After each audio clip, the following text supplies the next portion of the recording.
Imagine duas irmãs, quase idênticas, empregadas limpas, honestas, caprichosas. Educadas num convento, trabalhavam caladas, sérias, de forma incansável. Resumindo, eram as duas empregadas perfeitas. E tão perfeitas que a vizinhança até tinha inveja das patroas. Mas uma noite, falta a luz na casa de repente. E elas cometem um crime tão macabro na escuridão que entrariam para a história como as assassinas mais bárbaras de todos os tempos. Antes de explicar o porquê disso tudo, gostaria de pedir que se inscrevessem no canal, dessem like, comentassem, partilhassem essas coisas. Porque estamos bem no comecinho e para conseguir fazer webdocs com essa qualidade dá um trabalho enorme. Mas amamos fazer e queremos continuar. Colaborem conosco e espalhem nossos vídeos por aí. Um beijo e obrigada!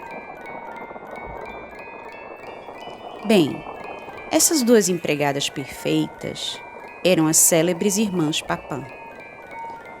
O crime delas, o mais famoso da história da psicanálise, deu origem a filmes, peças de Jean Genet, ensaios de Jean-Paul Sartre, Jacques Lacan, Simone de Beauvoir e Franz Dupré. Mas afinal, o que havia de tão intrigante e terrível nesses assassinatos? Por que esses grandes intelectuais se interessaram tanto por eles e por essas irmãs? Bem, nada justifica a barbaridade desses assassinatos. Mas já na infância, a vida das irmãs Papin era muito difícil. Nascidas em Le Mans, na França do início do século XX, Christine e Léa Papin eram muito pobres. Tinha uma irmã mais velha, Emilia, nascida em 1902. Seus pais brigavam constantemente e ele acusava a mãe, a empregada doméstica Clemence, de traí-lo com seus patrões. Dizia que aquelas não eram suas filhas. O pai, Gustave, começa a beber e se tornar mais e mais agressivo. Até que aos 9 anos, a irmã Emilia foi violentada pelo próprio pai. A mãe, ao invés de protegê-la, acusou a criança de seduzir Gustave e a enviou para uma casa de correção, um orfanato católico brutal. Já Christine e Léa sequer viveram com a mãe. Clemence foi considerada incapaz de cuidar de uma criança e Christine foi doada aos tios assim que nasceu, em 1905. Léa nasceu em 1911 e foi entregue a outro tio.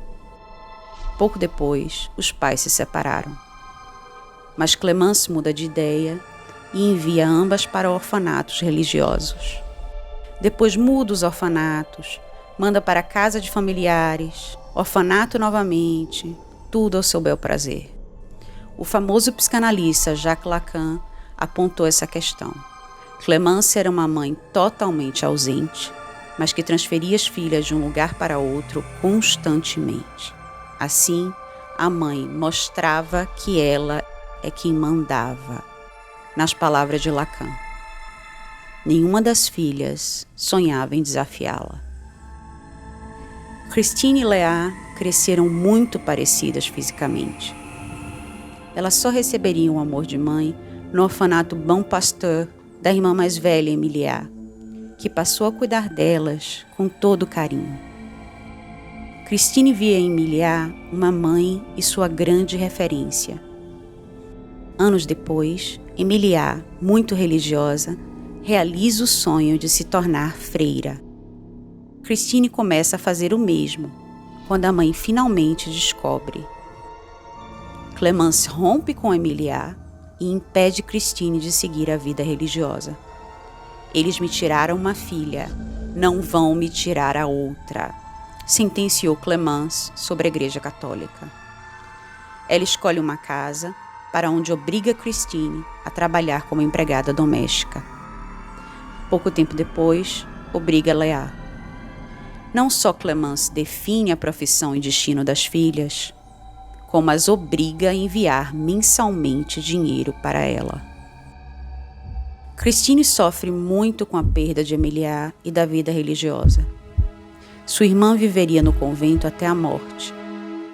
Lacan aponta que Christine perdeu a figura da mãe várias vezes. A primeira assim que nasceu, a segunda quando foi retirada da tia e a terceira quando sua irmã foi viver no convento sem ela. O desamparo era grande. No mundo sem amor, só havia sobrado Léa. Pelo menos, Christine era admirada como empregada. Aprendeu com as freiras a cozinhar, lavar, costurar, escrever como poucas. Tinha um grande dom para a culinária. Mas sua mãe queria mais dinheiro.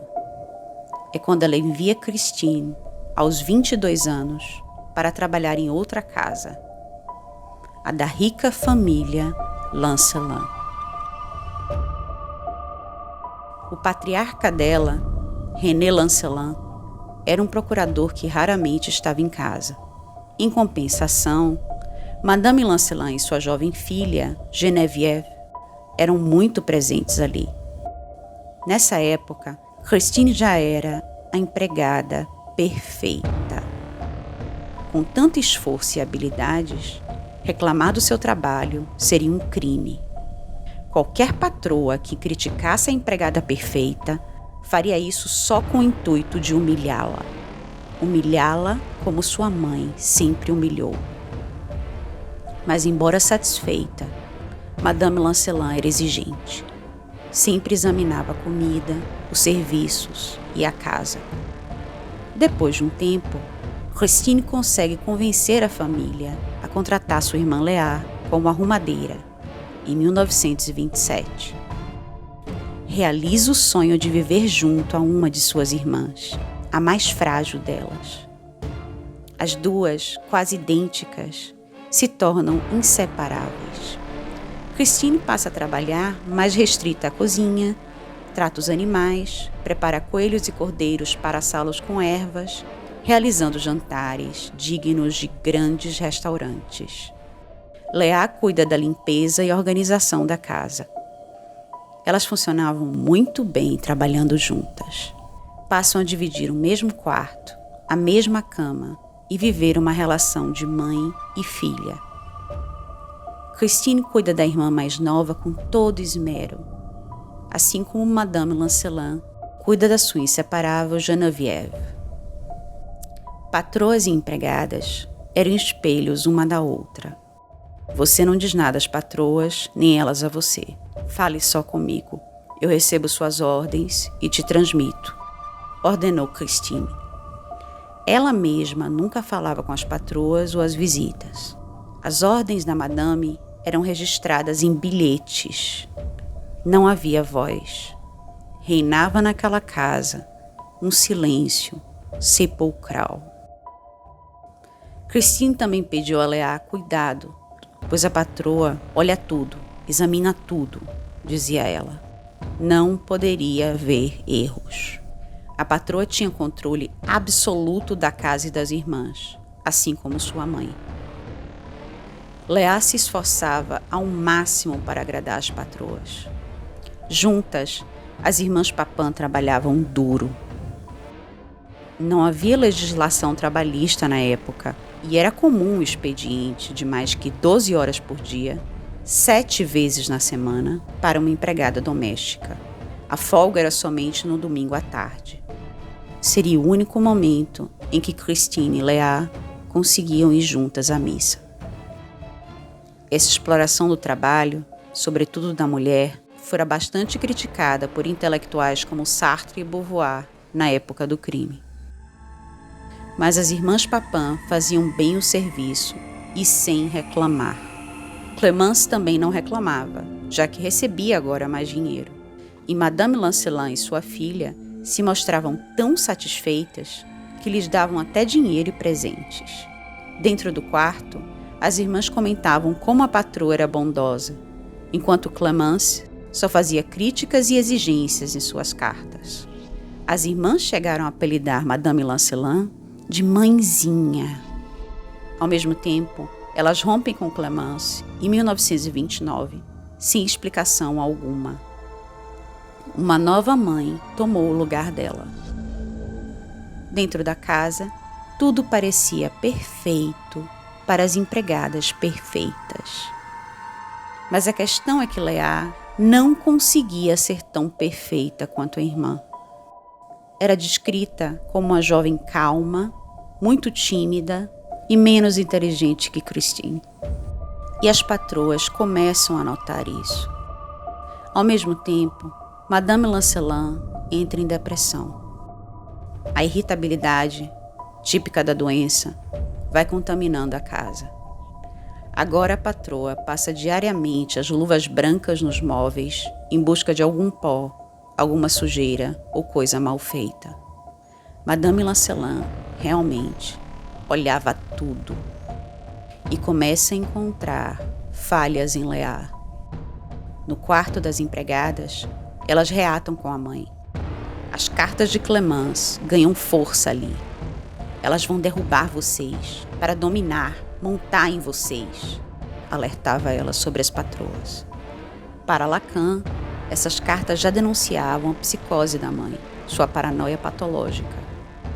Clemence não percebia que quando falava da dominação e exploração das patroas, falava dela mesma com as filhas. Christine logo concordou com a conspiração da mãe, pois herdara dela a mesma doença. Tempos depois, elas teriam ido à prefeitura pedir pela emancipação de Leah, que era menor de 21 anos, e lhes fora negada. Christine acusou os oficiais, assim como as próprias patroas, de perseguir as duas. Para Christine e Clemence, as outras pessoas, eles, como chamavam, eram todos suspeitos e estavam sempre tentando prejudicá-las, dominá-las, humilhá-las numa verdadeira conspiração. E para Christine, nem Clemence escapava. As irmãs Papin não olhavam nos olhos, nem falavam com ninguém nos mercados. Fora de casa, eram consideradas estranhas. Havia algo de errado naquelas irmãs. Elas nunca tiveram amigos, nem saíam para se divertir. A vida social ou cultural era nula. Christine tinha aversão ao sexo masculino, provavelmente devido ao pai abusador, e fez de Leah prometê-la que nenhum homem jamais a separariam. Mesmo assim, elas costuravam nas horas vagas seus enxovais, provavelmente uma para a outra. Durante vários anos na casa dos Lancelin, elas nunca se enamoraram, sequer se encontraram com algum homem ou amigo. Christine pertencia a Leah e Leah a Christine. As relações entre patroas e empregadas vão se deteriorando. Para piorar, o novo ferro de passar roupa exigia muita eletricidade e às vezes afetava a luz da casa. As reclamações e gritos com as empregadas aumentam. Um eletricista é chamado e as duas são obrigadas a pagar do próprio bolso. Um dia, Madame Lancelin puxa Leah pelo braço com força. Christine fica furiosa. Na cozinha, as marteladas nos animais são cada vez mais fortes. Christine discute com a patroa e as coisas pioram. Christine passa a se preocupar ainda mais com a irmã agredida, provocando uma simbiose maior entre elas. Essa simbiose era tanta que surgiriam rumores de que elas viviam uma relação incestuosa.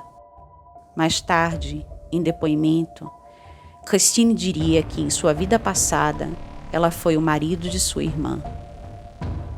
Não sabemos se a patroa e sua filha, que olhavam tudo, viam tudo, viram algo desse romance entre as empregadas.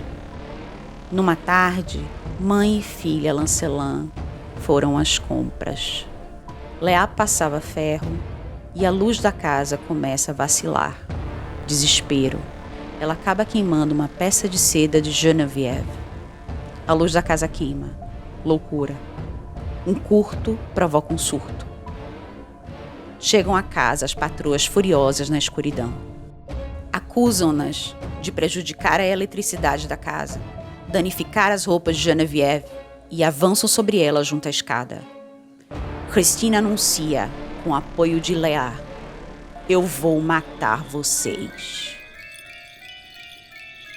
Se Madame Lancelin as maltratava porque olhava tudo, via tudo, Christine começa arrancando os olhos dela.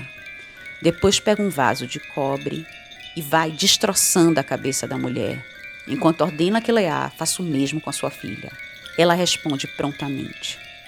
Funcionavam muito bem trabalhando juntas. Ao fim, 2 empregadas matam 2 patroas. A casa nem precisaria de espelhos. Mas não bastava matar.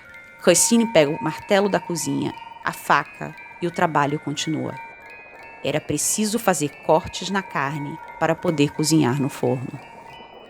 Quando o delegado pede depois a Christine que detalhe o assassinato, ela resume em uma só frase: "Está tudo escrito num livro de receitas da casa", e diz a página. Nela se ensina como preparar um coelho antes de assá-lo. Depois de tudo, as irmãs Papin foram até o quarto. Precisavam tomar banho. Depois trajaram roupas lavadas e, embora a sala estivesse um mar de sangue, disseram uma à outra: "Agora tudo está limpo." Como se houvessem terminado mais um dia de serviço doméstico.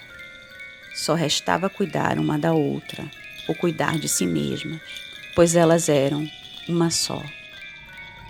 Mais tarde, René Lancelin chega à porta de casa. Ninguém atende. A família iria para um jantar, mas na casa reinava aquele silêncio sepulcral. Depois de um tempo, a polícia é acionada e arrombam a porta com lanternas. Não é preciso dizer que os homens ficaram estarrecidos. Havia sangue por todos os lados, quase até o teto. As mulheres massacradas, trituradas e nuas.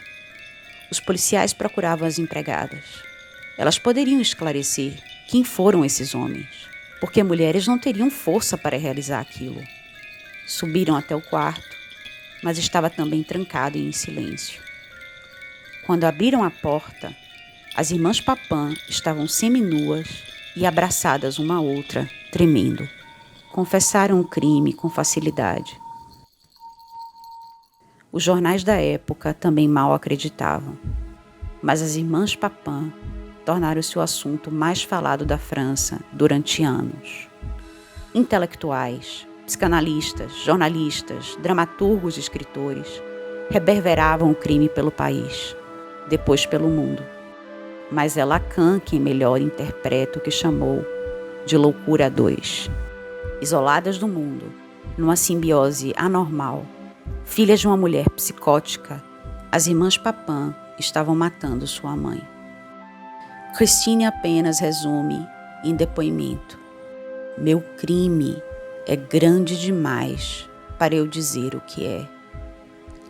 Léa também não falava, como se ambas não conseguissem entender o que tinham feito. Enquanto isso, elas aguardavam na prisão. Mas Christine e Léa não conseguiam suportar viver num lugar sem a outra. Sob protesto, ficaram uma semana sem comer. Christine muda seu depoimento, dizendo que quem cometeu o crime foi ela sozinha, para poder inocentar Léa. Pedia que trouxessem a irmã à sua cela, o que era proibido. Então escrevia cartas aos oficiais, implorando por Léa. Um dia, Christine enxergou a irmã sentada numa árvore, com as pernas mutiladas. Léa estava morta, ela tinha certeza. Então gritava seu nome com mais e mais desespero. Até que Christine tentou arrancar os próprios olhos.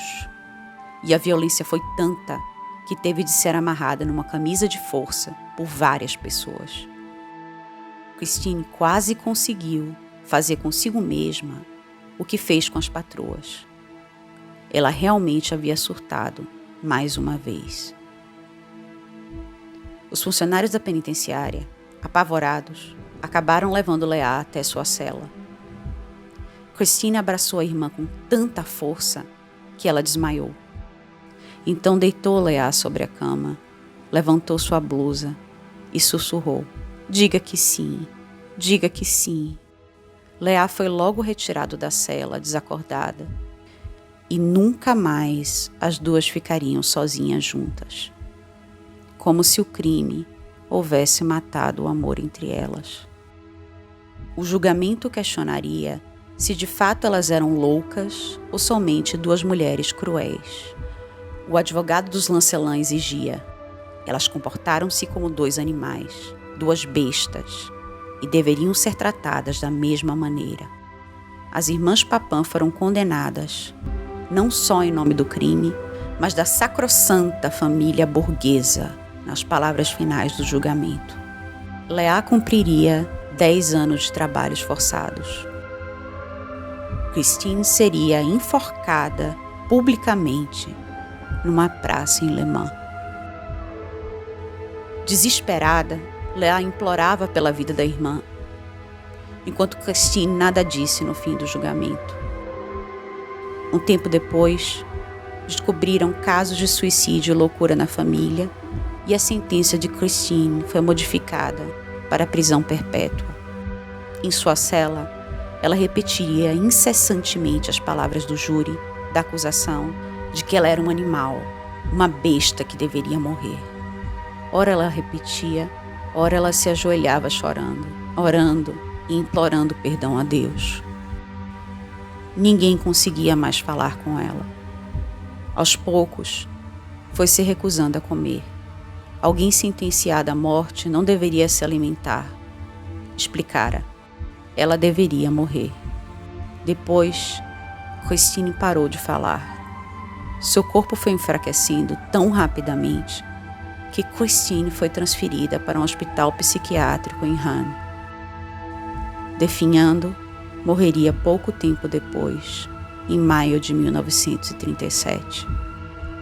Leah só seria solta em 1941. Mudou-se para Nantes, junto à mãe, e trabalhou durante anos como uma empregada de hotel anônima. Alguns dizem que morreu tranquilamente em 1982. Outros, que Leah teria vivido no manicômio como louca e falecido em 2001.